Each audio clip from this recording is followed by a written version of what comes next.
Morning. It is time once again for the return of Eddie G's Music World. I have taken a couple of months off due to the fact that my kids were not in school and they were home a lot and they were likely to interrupt any broadcasting I did. As a matter of fact, I did do one show early in the morning, about 6:30 in the morning, and they still came down and they did talk a little bit while I was doing the show. It was fine. I mean, they're having a good time. These guys, they're having fun, and they didn't make any real problem for me while I did the show. It was no problem. And while I'm sure all my fans missed me, I got thousands of requests to continue to do the show. So of course I am ready to do so. So the last time I was on here, it was mostly counting down the top 500 songs of Rolling Stone and a bit of commentary. So I figured today I'll start off with a discussion of a show I just saw at the Bell Center in Montreal. There were one opening act, which I didn't really know much about. I don't even remember their name. But the two headliners were Judas Priest on first and Deep Purple on second. So let me go to Judas Priest. They were filling in a little bit with a couple of new guys. They've had a retirement in KK Downing, or he left the band officially a while back, a few years ago. And also Tipton, Glenn Tipton, was not is not currently touring regularly with the band. So you had those two guys out, and of course you have Rob Halford as the lead singer. He's still there, and the bass player, pretty sure I don't remember his name, but he looked like he's been there a long time, as well as the drummer. They kind of look like they've been a big members, like maybe not original, maybe the drummer, but he might have been. So basically, I don't know. I found the show was pretty good. There was a little less volume than I'm used to from them, a little less pizzazz. Maybe it's hard to pinpoint, but maybe just less energy than I remember. But then again, when you haven't seen a band for 12 years like me, you kind of forget the way you glamorize them from your past memory of their last show as being this ferocious live band. And maybe my memory is just adding to it. Maybe it was not that exciting back then, but I seem to remember it was a lot more fun when I saw them 12 years ago than now. I mean, 12 years ago, Halford came out in his motorcycle, and it was an amazing moment. Everybody was freaking out. It was a huge thing. There was mania in the crowd. Wow. Really special. But now, didn't really seem to make a huge difference. He comes on his motorcycle. It looks kind of fake, like a circus act type of thing. It wasn't that big a deal. So, they did their songs. They did a few new ones, old ones. So overall, I'm not saying it was a lousy concert. It was just okay. And the highlight of it was, for the last 4 or 5 songs, Glenn Tipton actually was there. He's had to pull off the road for the most part because he has Parkinson's disease and he can't regularly play. But I was glad that he did, and I remember how he had this long hair 12 years ago, and he was full of all this energy and running around and doing the rock star thing. And now he's this kind of guy, kind of walks slowly, and he looks, like time has not been kind. But then again, time has never been kind to anybody. So it's no surprise that he looks a lot older than he did back in those days. So that's the scenario with the Judas Priest show. Overall, I'd say it was pretty good, but nothing's amazing. And after that was Deep Purple, kind of in a similar boat. I mean, you're dealing with Ian Gillan, who you might say was the main singer of the band. Like, he wasn't the very, very first singer, but he was there for more than any other singer, meaning more than Coverdale, more than the guy before him, whatever his name was, and more than whoever else might have been singing here and there. So you had the singer who was a pretty big part of the band, of course, Ian Gillan. And John Lord passed away, so you had some guy named Airy who played that big, massive organ. So I guess he's good for that. Then you have the original drummer, I think it was Ian Pacey.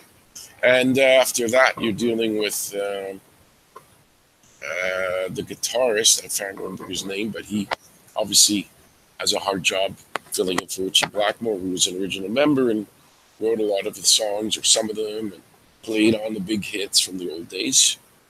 And Roger Glover was there, the bass player. I think he's the original bass player. And might be somebody else I forgot. I don't know. But you got the feeling that over the years, like I seen Deep Purple in '84 and '96, both with Ian Gillan. So this last time with Gillan, you could see he was straining to hit some of those notes. He's probably 70 years old. It's not really anything you can do about it. He was doing his best. There's obviously a lot of talk about Deep Purple hanging it up. They're 50 years in, and they're not getting any younger. So the whole thing looks like it's winding down. I mean, they didn't do it's similar to Judas Priest. They did an okay job. They didn't let their fans down. They didn't do it like just did it going through the motions. But when you're straining to hit notes, and the guitarist is doing a pretty good job, but he doesn't have the same speed or specialness about his playing as Blackmore did, you feel like you're getting 50-60% of the band that you wish you had. So I guess the review is pretty much similar to the one of Judas Priest, meaning you're getting a good show, but you're not getting an amazing show. All right, last time we spoke, I counted down the top 500 songs by Rolling Stone. So I had ended with a long speech about how Bono is some filthy rich guy, and he goes around telling governments to give more money to poor people, but he keeps his hundreds of millions or whatever he has to himself, or maybe he gives a little to charity. But anyway, I gave you a long speech about that. No need to go back to that. So we're going to go, that was number 93. Now, for the first time, because I don't look at the list beforehand, I just spontaneously come up with the next song, and I know quite a bit about music, so I usually have a story to tell or an opinion to give about songs. Number 92 were the Ramones, Blitzkrieg Bop. Well, having seen them live twice, I'm a big fan of this band. It's amazing to me how when they were together, they were a fringe band, kind of like the Sex Pistols, in that they were not mainstream. You weren't going to open up CKGM or AM radio and hear a Ramones song. They were not played on any station in Montreal, pretty much. Maybe there was some punk station at a college station that played them, but nobody was really listening to them on the radio. So this was one of their fast-paced songs that they did. And of course, now they're this huge band that people wear their shirts. They do, ex-members tour that weren't even original members. And you hear them on commercials. You see them on the movies. So they're all of a sudden having a big reprieve. And the next song that we're going to look at is number 91, Elvis, Suspicious Minds.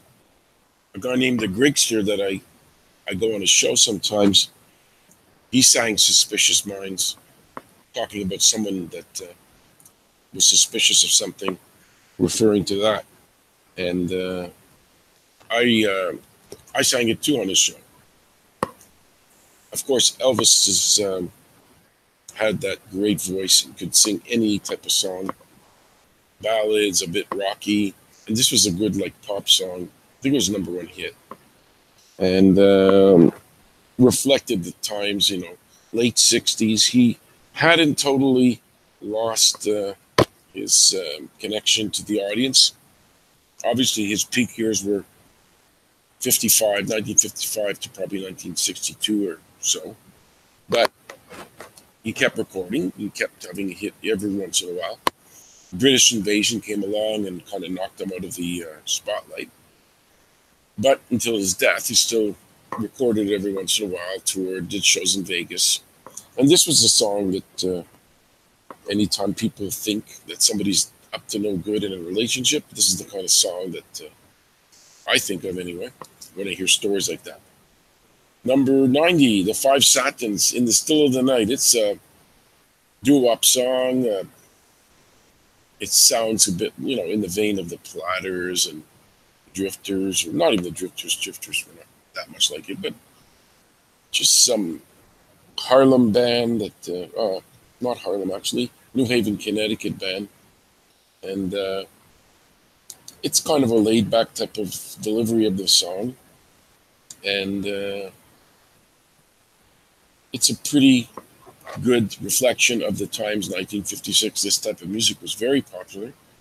And for them to have come up with it back then was perfect timing for them. And I don't know what happened to these guys after that. A lot of these bands, they replace their members, they die off. They may still be running around, a bunch of older guys, or most probably they just don't exist anymore. But you can look it up if you're really curious. The Five Satins with the song In the Still of the Night. Number 89 in ADG's Music World's countdown of the top 500 songs of all time, according to them. Number 89, the Mamas and the Papas with their number one song. Oh, number 4. Okay, I thought it was number 1. California Dreaming. Having read the autobiography of John Phillips, one of the 4 key members of the band, he wrote a lot of their songs and produced a bit, arranged.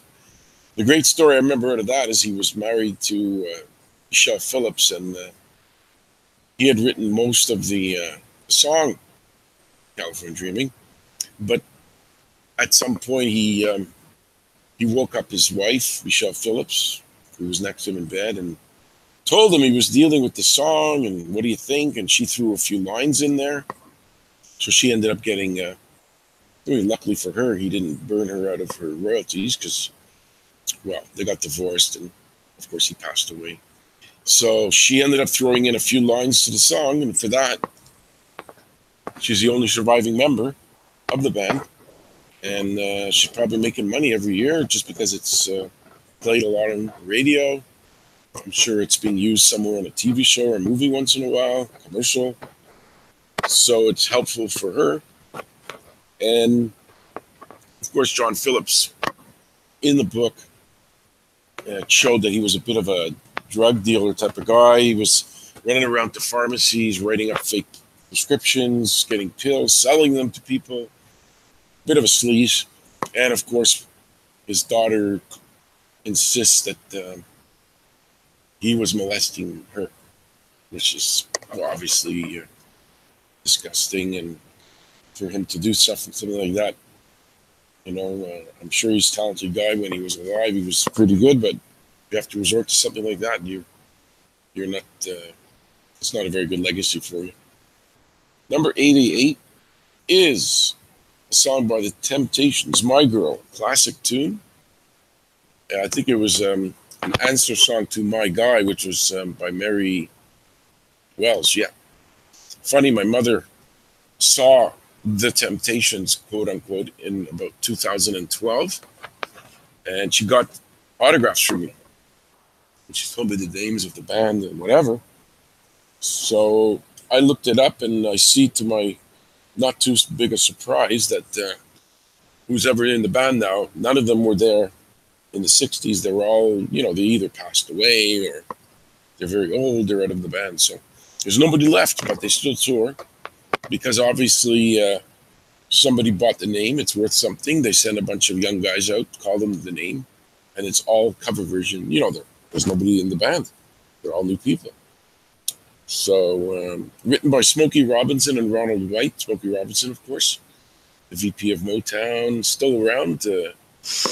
Amazingly, he still works. He's probably close to 80 years old. So is Barry Gordy's over 80. He must be retired by now. And this is this beautiful ballad, R&B soulful ballad that helped create the Temptations' legacy. They definitely had a good 12, 15 hit records, and this was one of the biggest ones, number 1 hit. 1965. They wanted to record it. The Miracles recorded it first. They got them to let the Temptations record it. Obviously, it became the big hit. Number 87, a major crossover star, Johnny Cash, with his song Ring of Fire. I always liked it. It's kind of a countryside song mixed in with a pop feel. Not sure what the story's about. It's kind of, I think Johnny Cash, well, he didn't write it. His wife, June Carter, and Merle Kilgore wrote it. So his songs, a lot of them were story songs. You know, A Boy Named Sue, where he talks about some story about some family or whatever this was about. And it was covered by two famous people, Frank Zappa and Adam Lambert, at some point. And I guess if I really cared about what the story was about, I'd go and listen to it, analyze it, but never looked that closely into what the real story was about this song. Number 86 is Bruce Springsteen's song, Thunder Road. Another guy who likes to write stories. All, ballady. This was kind of like a rocker ballad song. Not a hit because it wasn't released as a single. Bruce Springsteen is the kind of guy that a lot of his more popular songs were not top 40 hits. They were not even singles. They were just album cuts that became loved by many. People don't, go to him just for the hit records. And he's currently doing a stint in some big club or theater in New York where he doesn't have to tour anymore. He basically just, he lives in New Jersey or New York, and he just, for how many days a week or whenever he goes to do his show, I don't even think it's his band, but I think he might just show up with his guitar. But either way, he's not currently touring, which is fine. The guy's been touring for 45, 50 years. It's quite a bit. I did see him live. It was great. Guy's 70 years old. It's time for him to take a little break and stop getting on a bus or a plane every 2 days to go to the next town. That's the new thing, residencies, it's called. A guy like Barry Manilow does that. I think Rod Stewart might be doing something like that. Like Lady Gaga, too. It's too much of a strain to constantly run back and forth across North America or Europe or whatever. Okay, we are headed towards the next song. Let's see who it is. Number 85, Crazy by Patsy Cline. She died pretty young. This was written by Willie Nelson. Imagine back in the day where he didn't have the beard and the hat and the cowboy thing, or the reputation for smoking a lot of marijuana. He was, this was a big song, crossed over from the country world. And this catapulted her to stardom. She had another couple of songs too, but this was one of the top 2 or 3 biggest ones. Unfortunately for her, died in a plane crash after this song came out a couple of years later. So we'll never know if she would have had a longer career, how she would have done, because, when you die in the prime of your popularity, you can't know what would have happened later. And the backing vocals for this was by the Jordanaires, who backed up Elvis. And I had a cousin named Herman Apple, who I met a few times, but in 1978 I stayed in Las Vegas, and he was actually arranging an album for the Jordanaires, he told me. So they were obviously 40 years ago already pretty much not a big deal anymore, since Elvis has died already. And nobody was out running around clamoring for a Jordanaires record. I'm sure it didn't do much. But he did tell me he worked on it, and, a little bit of music. That's the other person in my family with a lot of musical interests like me. He passed away, of course, as well. And we're looking down the list. You're listening to Eddie G's Music World, currently counting down the top 500 songs by Rolling Stone as per their opinion. Number 84, another band I saw 2 times, The Police, Every Breath You Take, written by Sting. Of course, the guy wrote everything pretty much. I don't think any of those 2 guys ever got credit for throwing in their bits to the music. It's all written by Sting. So this was apparently what caused the rift between the band members, that Sting did all the writing, made most of the money, had a lot of say in the band. So this was indicative of that type of music from the police. It sounds like a stalker story, where a woman is being followed by a man. It was remade by Puff Daddy. Did it. He used the music from it for his tribute to B.I.G. I'll Be Missing You. So he made huge money the first time and the second time, Sting, because he got writing or co-writing credit for the Puff Daddy version. And I remember looking at Billboard in '83, and wow, it was like there was no civilized country in the world that didn't have this song in the top 2 or 3, usually number 1. So every country in the world, this song was massive. The biggest song by the police, without a doubt, without a question. I almost saw Sting. I saw the police a couple of times. So he came here with Paul Simon about 2 years ago. And I said, well, tempted to go. But I've had to turn down a lot of big shows, I've just spent $100 on that show by Deep Purple and Judas Priest. And there's 3 big concerts coming up in the next 2 months. All sold out. All very, very expensive. Let's see if I can remember who they are. Phil Collins is one. Tour is called Not Dead Yet. Then there's Paul McCartney.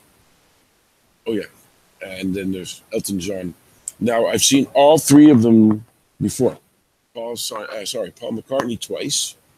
Both terrible seats, because, of course, I was either way back in an open field, like miles away, or the second time I was so high I could touch the ceiling of the Bell Center. And I saw Elton a couple times and Phil Collins twice as a solo act, and of course 5 times in Genesis. So you know what? These things are $300 a crack, or $400 when they're sold out like that. You're not going to get decent seats for under $300 for that type of concert. And if you want to pay $150 and sit miles away, it's not worth it to go. Next on the list, speaking of a band that had some big hits, number 83 is Rubber Soul. Sorry, that's the album. It's the Beatles doing Norwegian Wood. Not a single, but as I've said before with the Beatles, even if it's not a single, they play the living daylights out of every song they've ever done. They even have their own channel on Sirius Satellite Radio currently. So, yeah, this is a great song. It sounds like it's a hippie type of song about sleeping in the bathtub. Lennon, maybe it was a story about a girl he met, and at the time, revolutionary song. I mean, it's not the kind of song that you would think doesn't sound like She Loves You. So at the time, it was like a breakout type of change for them, being a little bit more. I think they use a sitar in there with George Harrison playing that. So, apparently it was about a woman that he had an affair with, and Cynthia didn't want her to know about it. So he wasn't overly faithful. But then again, do you expect a guy that popular to be faithful? A lot of the times they're not. And of course, based on the deal they made, they all shared the songwriting credit, Lennon and McCartney. So they had a great deal where if McCartney wrote it by himself, Lennon got half the credit and vice versa. Or in some cases, in many cases, most cases, they probably collaborated on the songs. But songs like Yesterday or Norwegian Wood, you can tell there's not a lot of McCartney. It sounds like a story by Lennon, so I doubt if McCartney contributed a lot, but maybe I'm wrong. I wasn't there. But again, Beatles, no problem, great band, but tired of hearing them on the radio. Turn that radio off pretty fast. Number 82. Well, I had a death list for the last year where I predicted 20 celebrities would be dead, and whoever got the most celebrities would be a winner. So this is the first one, and he died a couple of months after I made the list. Fats Domino, Blueberry Hill. Never heard of the writers, Al Lewis, unless it's Grandpa Al Lewis from the Munsters, which I doubt. Larry Stock and Vincent Rose. It was originally done in 1940. Wow, didn't know that. Learning always new things. It was kind of Fats Domino kind of did the style of Louis Armstrong. And he had the more popular version, of course. Got to number 2. And it was his biggest songs of all time for Fat. So he kind of had an interesting career. I mean, here he is, this guy. You know, a lot of the black artists from the 50s were not played much on the white radio stations, but something about him, maybe his style was more accessible for all audiences, and he crossed over, so the white audiences liked him too. Or maybe just the record company paid off the DJs to play the record more, and that's how he did it. But he definitely had some good piano-based songs. Talented guy, for sure. He lost a home, or at least his home was part of the... it was in the flood path of Hurricane Katrina. So there was damage done to his house because he had a house in New Orleans. Marvin Gaye, I heard it through the grapevine. Number 81. What have I got to say about Marvin Gaye? Great vocalist. This was written by Barrett Strong and Norman Whitfield. Number 1 song. I also like Gladys Knight's version. She did the song before Marvin Gaye did. So, I mean, obviously Gladys Knight had a hit with it, but it was nowhere near as popular as Marvin Gaye's. But it was definitely soulful, and it's comparable. It's not inferior to Marvin Gaye's version. And I know Marvin Gaye, of course, he had that thing with his father that shot him. Unfortunate. No longer with us, and he produced a good 15 or so, or maybe more, top 40 songs over his career. Pretty sure he would still, maybe he would have made it into the 90s at least, probably with some more hits. By now he would have been faded away. I mean, there's almost nobody can come up with a new song from, if they were popular in the 60s, you could just about guarantee they will not be popular in the 90s, 2000s. I mean, they don't transfer over. People like Drake are the more popular singers now, or rappers, or whatever he is, and The Weeknd and all these people. So people like Marvin Gaye are old-fashioned. They wouldn't have been around making hits at this point. Heading into the top 80. Drum roll. Number 80 of the top 500 Billboard songs, or Rolling Stone songs, The Kinks, You Really Got Me. This Ray Davies, man, he wrote it. And let me tell you, the guy's for sure sells those songs like crazy. He calls every movie studio and company that does commercials, and he's got his music all over that.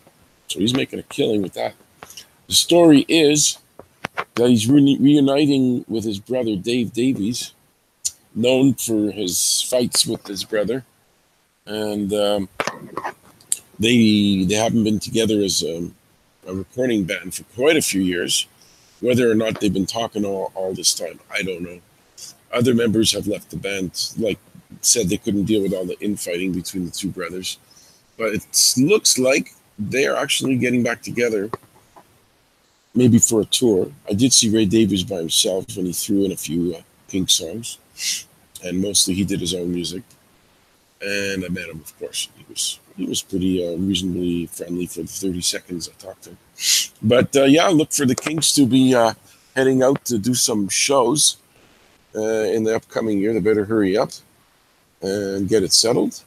Doubt if I'll go, because I saw Ray Davies, and it was close enough to the full Kinks for me. I don't have to go running out to see them. But there's no upcoming tour announced or anything. But they had a pretty good popularity in Canada, so wouldn't be surprised if there was a reunification of the Kinks, if they did come to Montreal to do some shows, but we'll see. I'm trying to cut back on my shows. They're like, you get there early, you wait around for your friends to show up, then you sit around and wait for the band to come on, then you drive all the way back for 90 minutes in cars and buses and metros and whatever. So concerts are not as much fun as they used to be for me. It hurts to get up and sit down from those chairs. And although I did have amazing seats for Judas Priest and Deep Purple, I got section 112, which is just to the side of the stage and the very, very lowest row. So the best row. So I'm happy I did that. The Byrds at number 79 with Mr. Tambourine Man, written by Bob Dylan. An active member of the Byrds from those days is David Crosby. He's on Twitter quite a bit. I've talked to him a couple of times. Friendly enough guy. Close to 80 years old, I'm sure. And of course, the singer from there is still around too. Which is, see? Roger McGuinn, that's it. So he still records. I'm pretty sure he definitely came here to Montreal 15 years or so ago and did some small show. I should have gone because he's a legendary guy. And this is a kind of trippy song. I like the laid back style. It was part of the Phil Spector's session musicians that they used, like Hal Blaine, the drummer, was in the studio song. Bassist Larry Netchell. So who knows? Maybe if Larry Netchell was in it, maybe David Crosby wasn't on the actual record as a bass player. Maybe he just sang. Maybe I should ask him.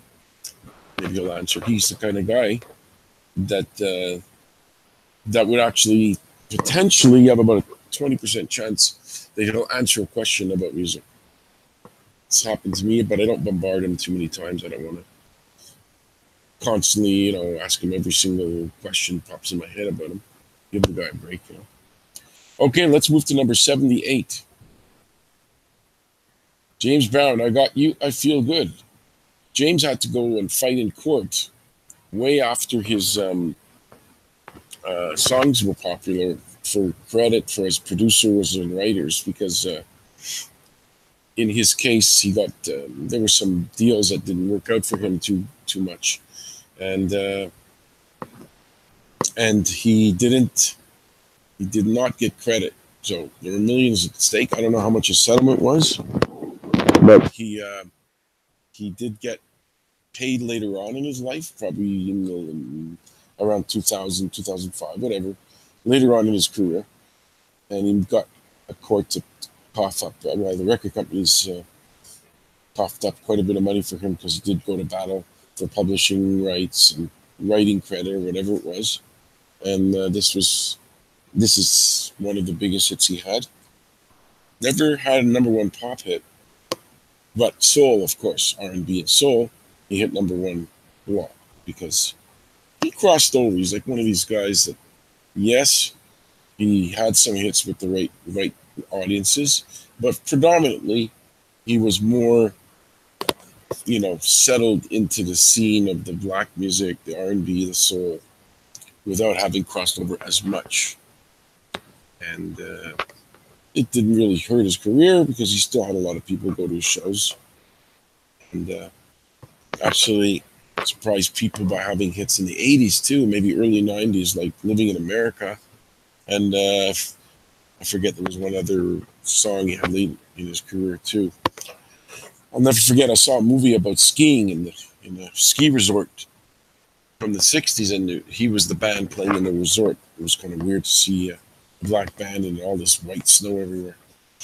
Okay, let's see what the next song is, number 77 on the list. Elvis Presley, Mystery Train. Funny, I don't think I know that one too well. It wasn't a single that charted, if it was a single at all.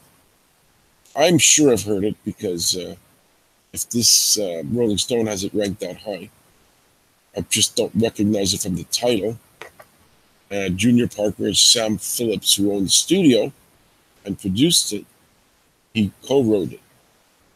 Sam Phillips. 1955, so this is one of his early recordings. And of course, no need to tell you, he lasted for many years after that and burnt out on too many pills, overdosed. So it didn't end well for Elvis, but it never ends too well. let's move on to the next entry on the top 500. Oh, another Beatles song. What a shock. Strawberry Fields Forever at number 76. Got to be number 8, which is pretty amazing because it's a really drug-styled song, and I'm sure it wasn't what people expected when it first came out. You know, the love songs, it wasn't a love song. It was just like weird stuff that either was intended to be a druggy type song, or maybe it just was a genuine song about their experiences that they went through with drugs or whatever. But it did the job. I mean, despite veering off the path of their top 40 style, they adapted and changed and kept their popularity until the end of the band in 1970. So this was a 67. February 1967 it was released. So it had staying power. I mean, listen, who knows if they would have been making hits in the 75, 76. It's hard to guess. They were bound to break up, and they did. So it's not like a big shock when I'm surprised Rolling Stones haven't broken up. They've had quite a few fights over the years, but I guess the almighty dollar keeps them together because, you know, they knew they're going to make more money on the road and working hard than if they broke up. But the Beatles had some financial problems with their manager. They had to sue Alan Klein, who was recommended by the Rolling Stones. So Mick Jagger recommended Alan Klein to manage them after Brian Epstein died. And it wasn't a great recommendation because this Alan Klein screwed the Beatles out of millions of dollars, and he had to sue them. So it didn't work out for the Beatles great to take Mick Jagger's advice on management. Who do we have next? Number 75, Led Zeppelin, Whole Lotta Love. One of their early songs, probably in the first year or two that this came out. Also, shockingly, they managed to get high with a sex song. And this is a case of a lawsuit which worked out for the writer, because originally it wasn't credited, I'm pretty sure, to the band. I mean, to Willie Dixon at the beginning. He had to sue her, his family sued. In 1985, it was settled. So that got Dixon credit. So his family did get, obviously, a lot of money for it. But the way those lawsuits work is that you get the money that it produces after the settlement is made, meaning after the judge's decision. So he didn't get all the money he didn't get, like that it earned before he won the case, this Dixon. He got the money it earned from that point on, which obviously by 1985, Led Zeppelin was probably selling a little bit here and there, but they weren't. It wasn't a new record, so it wasn't selling a lot. So they took his style, you know, it's weird. I mean, you know, something about Willie Dixon doing that guitar, some of the guitar parts. So he gets the credit as a co-writer with the rest of the band, which is interesting that the whole band Led Zeppelin got credited as co-writers, not just Page or Plant. It's the whole band plus Willie Dixon. Number 74, what could be the next? Let's guess. Jethro Tull. Eddie Cochran, Summertime Blues. He is the cousin of Tom Cochran, a big Canadian star. Eddie died, I think it was a car crash. Eddie Cochran. And a lot of people, The Who did a cover of this song, and co-written by Eddie. Jerry Capehart also co-wrote it, produced it. 1958. So this is a guy who looked like he would have a promising career, and unfortunately, didn't have a great long career because he died pretty young. But he was like a teen idol type of look with, you know, we had that blonde hair all brushed back, and you know, he wanted to write a song about summer, and it's considered a song that is about summer. So mission accomplished, Eddie and Jimmy. Okay, moving down to number 73. Oh, this came out in 72, and it's at number 73. Stevie Wonder, Superstition. Well, who can argue with that great keyboard lick that he did? Nothing better than that. He wrote it himself. He co-produced it. Just a classic song. It was originally intended to be done by Jeff Beck, but he didn't give it to Jeff Beck. He decided to keep it for Stevie Wonder. And amazingly, Stevie Wonder told a story that he made some deal with some manager that he shouldn't have signed the deal, but he got talked into it, where the manager or the lawyer or whatever his job was would get 10% of all of Stevie Wonder's money forever, meaning him, the manager, and then when he died, which he did die, his kids ended up keep making a living off of Stevie Wonder without doing anything because they're not involved with him. They get a piece of his money. So I think Stevie Wonder's suing that family to get rid of him because, forever, I mean, his kids, Stevie Wonder's kids, are going to be losing out some of the money from the father's royalties and future earnings to these kids of a lawyer that didn't do really a lot to earn that money. But we'll see if that case ever gets resolved. I'm hoping for Stevie Wonder that he doesn't get stuck with that deal for the rest of his life and his offspring's life too. We're getting close to the end of the show. Another 18 minutes. Number 72, Beach Boys, California Girls. Here's another lawsuit situation where Brian Wilson, for a lot of the songs, not all of them, and I don't know which ones he did and which ones he didn't. Brian Wilson's father handled the business deals for the first 5 or 8 years until he got fired. So through all kinds of wrangling and publishing papers that were filed a certain way, Mike Love did not get the songwriting credit. So he had to sue. And the settlement was in the last 5 years, I'm going to say. So he ended up getting piles of money from his cousin Brian Wilson, because he proved in court that he was entitled to that money because he co-wrote the songs, and instead of it all going to Brian Wilson for the ones that he wrote, he had to cut Mike Love back in, and Mike Love, he wrote the words, so that's a big part of the song. So it worked out in his favor to get paid for the work that he did and all the money that earned. And California Girls was also redone by David Lee Roth, a bit of a jokey type of version of it, but it was still respectful. It was still respectable. It was a good song, and the original, of course, is way better with that organ keyboard that you hear. Very well done. I've seen them a few times too. And let's see, we're going down the list to number 71.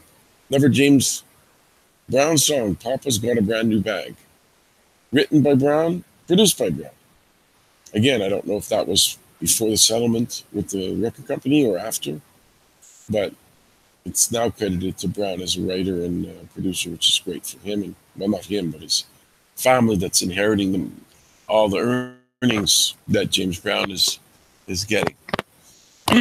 This was another soulful thing, crossed over kind of to a point, got to number 8 on the charts, and James had a bunch of songs that did make it to the top 10. This is definitely one of the biggest ones that he did, and a lot of trumpets used in this. Soulful for sure, and deserved to be a big song. One of many of his songs. And next at number 70, Dionne Warwick with her song Walk On By, written by Burt Bacharach and Hal David. And they produced it too. This song Ended up being at number 6. And 1964, Dionne Warwick is not in the greatest of health. I heard she fell in a shower or in a bath and hurt herself. She had a phase where she was doing psychic hotlines to make money. I'm getting a feeling that maybe towards the latter part of her career that she didn't have as much money and she had to resort to kind of sleazy telephone work or whatever that was, a psychic hotline. Well, she wasn't doing the psychic hotline herself. She was doing the ads for it, I'm sure, and she got paid for that. But hey, it's money.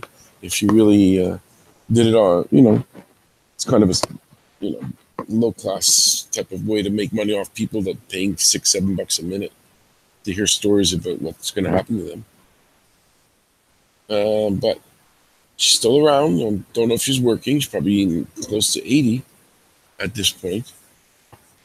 And she's related to Whitney Houston, too. Number 69, Roy Orbison's song, Crying. He co-wrote it with somebody named Joe Melson. Got to number 2. Where I had a great career, of course.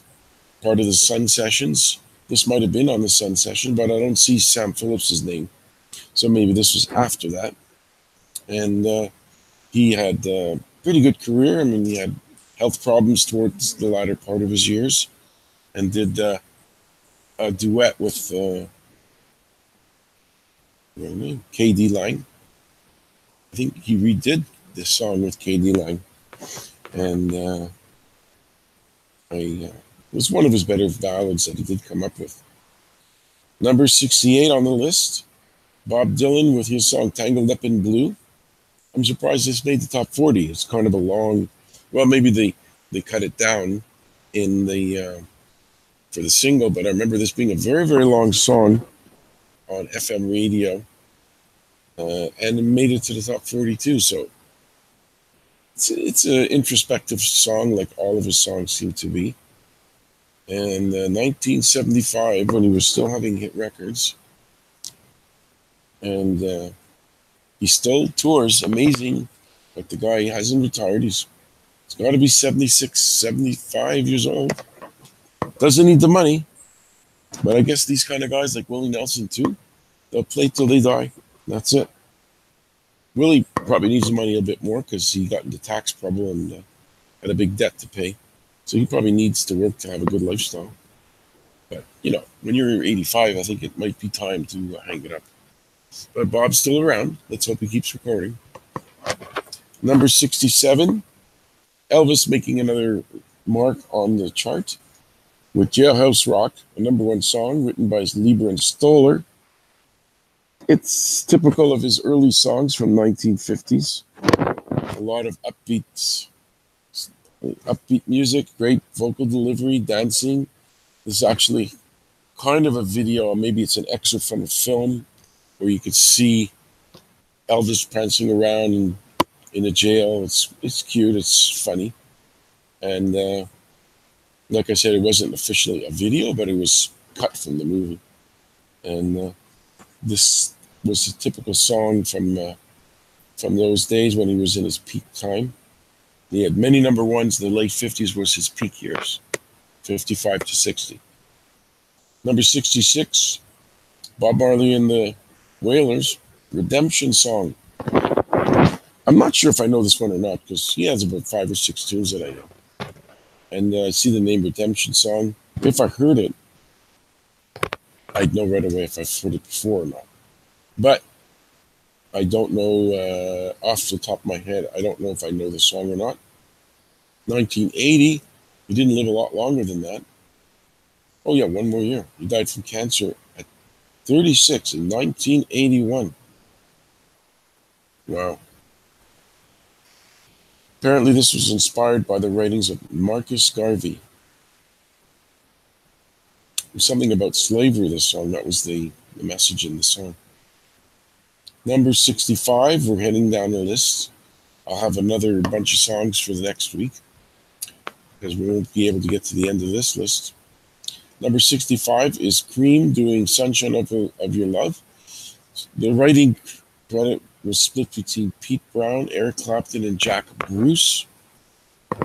I heard about this about a lot on the radio too, so definitely got overplayed. Brown is more of a lyricist, and he did a lot of the writing of the words for this. It was a very big song from the 1968. They didn't last overly long, these guys. One of these supergroup type of things. Maybe they weren't expected to last long, so it was not like a big disappointment. And they lasted maybe 3 years. Then they all went on their own way. Number 64 on the top 500 from Rolling Stone. One of the early Beatles songs, 1963. This is like second year when they were recording. She Loves You. Instant number one. And much more to say. They cracked these songs out like it was nothing. At that point, they were coming up with so many hits, one after the other after the other. They just kept doing it. They were not that old, mid-20s probably, and they knew exactly how to write pop songs. And this didn't end. It was their peak years. Number 63 is next on the list, For What It's Worth, by Buffalo Springfield. They don't say For What It's Worth in the song. It's the one where they say, something happened in here, but it is ain't exactly clear. That's the song.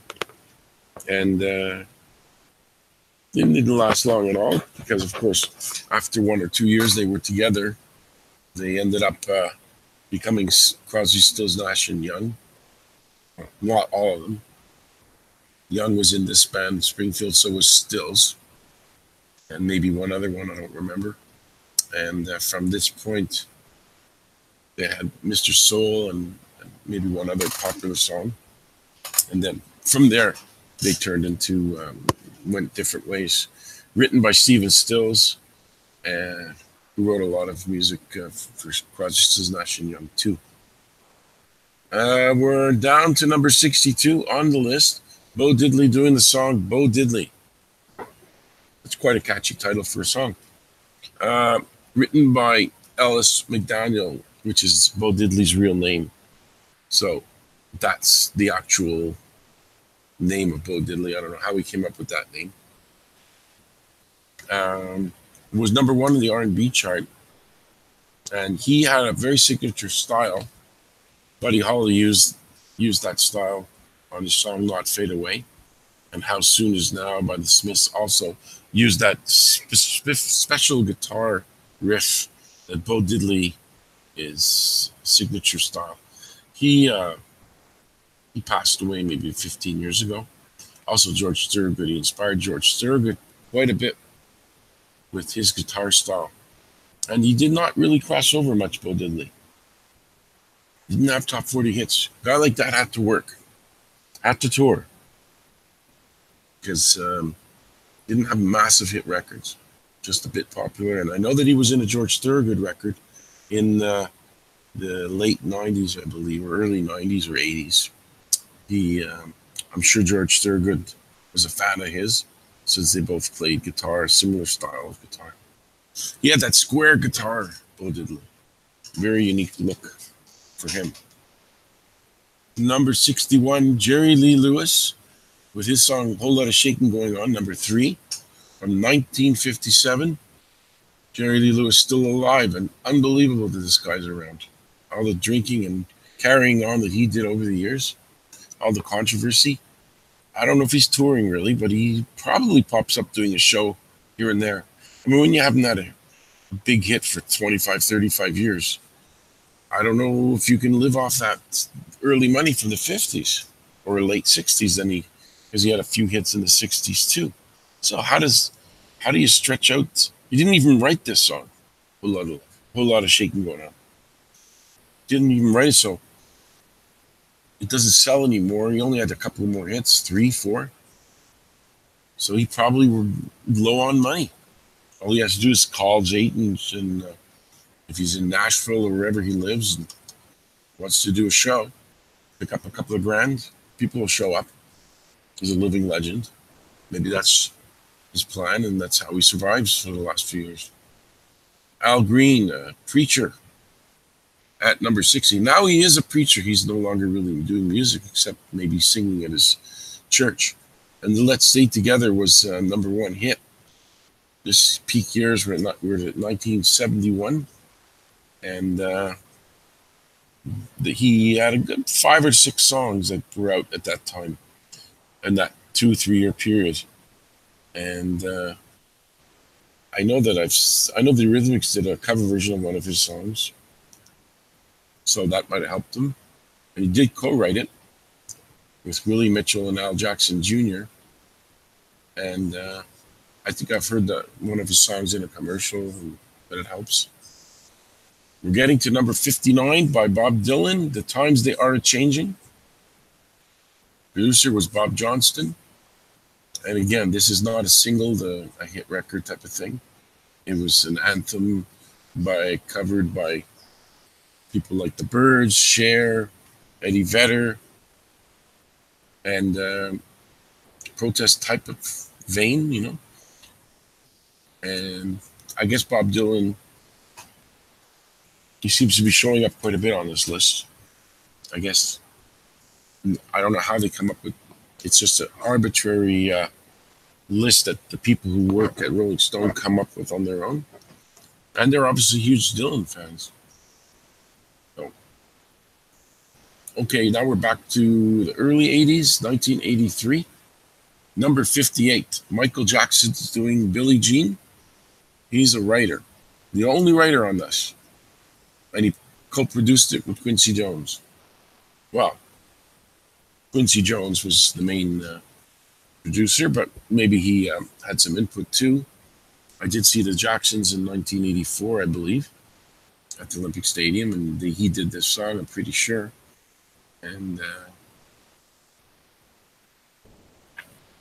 this was a number one song from the Thriller album, which produced many hits, of course.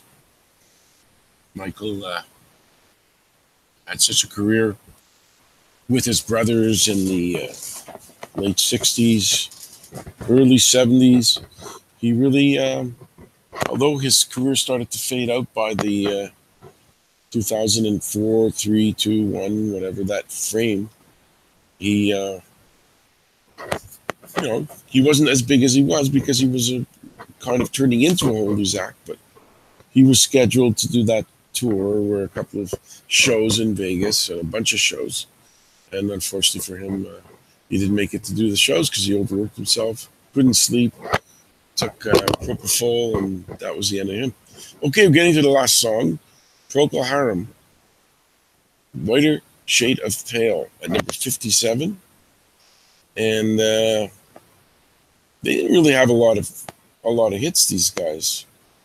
They had a couple more, Salty Dog, which I just heard on the radio. And somebody talked to somebody in a party and they overheard it. One person telling the other person that they've got a whiter shade of pale. Anyway, it's super great organ and moody, emotional type of song that was a worldwide smash. Sold more than 6 million copies. And, it was used in weddings and other things.